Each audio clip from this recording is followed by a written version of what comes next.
श्री गणेशाय नमः। जय हो भगवान रामचंद्र जी की। अध्यात्म रामायणे उत्तरकांडे द्वितीयः सर्गः हिंदी अनुवाद आज पूर्णता की ओर। त्रुटियां ना हो या कम से कम हो इसका प्रयास रहेगा, किंतु यदि फिर भी हमसे त्रुटियां हो जाती हैं तो आप सभी गुणी श्रोताओं से हम क्षमा मांगते हैं।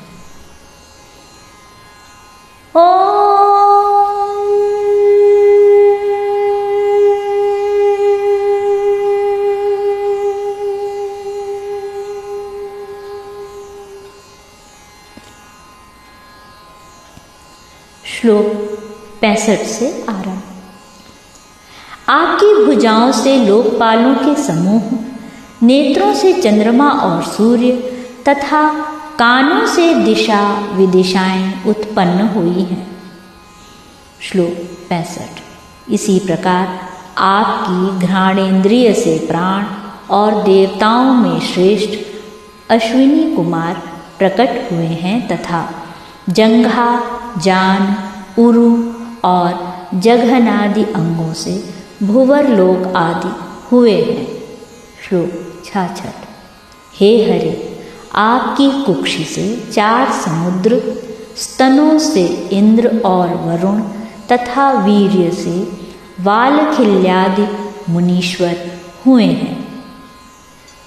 आपकी उपस्थेंद्रिय से यम, गुदा से मृत्यु, क्रोध से त्रिनयन महादेव जी, अस्थियों से पर्वत समूह, केशों से मेघ, रोमों से औषधियाँ तथा नखों से गधे आदि उत्पन्न हुए हैं। अपनी माया शक्ति से युक्त आप ही विश्वरूप परम पुरुष हैं। प्रकृति के गुणों से युक्त होने पर आप ही नाना रूप से दिखाई देने लगते हैं। आप ही के आश्रय से देवगण यज्ञों में अमृत पान करते हैं। श्लोक 70। यह संपूर्ण स्थावर जंगम जगत आप ही ने रचा है और समस्त चराचर प्राणी आप ही के आश्रय से जीवित रहते हैं। हे रघुनाथ जी, जिस प्रकार दूध में मिला हुआ घी उसमें सर्वत्र व्याप्त रहता है, उसी प्रकार व्यवहार काल में भी संपूर्ण वस्तुएं आप ही से व्याप्त रहती हैं। श्लोक 72। सूर्य चंद्रादि भी सब आप ही के प्रकाश से प्रकाशित होते हैं, किंतु आप उनसे प्रकाशित नहीं होते। आप सर्वगत, नित्य और एक हैं। जिस पुरुष को ज्ञान दृष्टि प्राप्त हो जाती है वही आपको देख सकता है। जिस प्रकार अंधे को सूर्य दिखाई नहीं दे सकता, उसी प्रकार जो ज्ञान नेत्र से रहित है वह आपका दर्शन नहीं कर सकता। योगीजन अनात्म पदार्थों का बाध करने वाले उपनिषद वाक्यों द्वारा अहर्निश आप परमात्मा को अपने शरीर में ही खोजते हैं।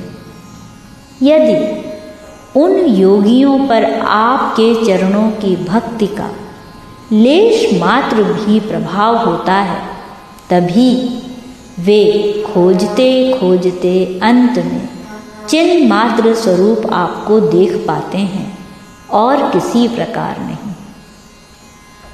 मैंने आप सर्वज्ञ के सामने कुछ प्रलाप अर्थात बकवाद किया है, सो आप क्षमा करें, क्योंकि हे देवेश्वर, मैं आपकी कृपा का पात्र हूँ। श्लोक 76। जो दिशा, देश और काल से रहित तथा अनन्य, एक, चिन्मात्र, अविनाशी, अजन्मा और चलनादि क्रिया से रहित हैं, उन सर्वज्ञ सर्वेश्वर अनंत गुण संपन्न, मायाहीन और अपने भक्त जनों से सदा अभिन्न रहने वाले रघुनाथ जी को मैं भजता हूँ। श्लोक 77।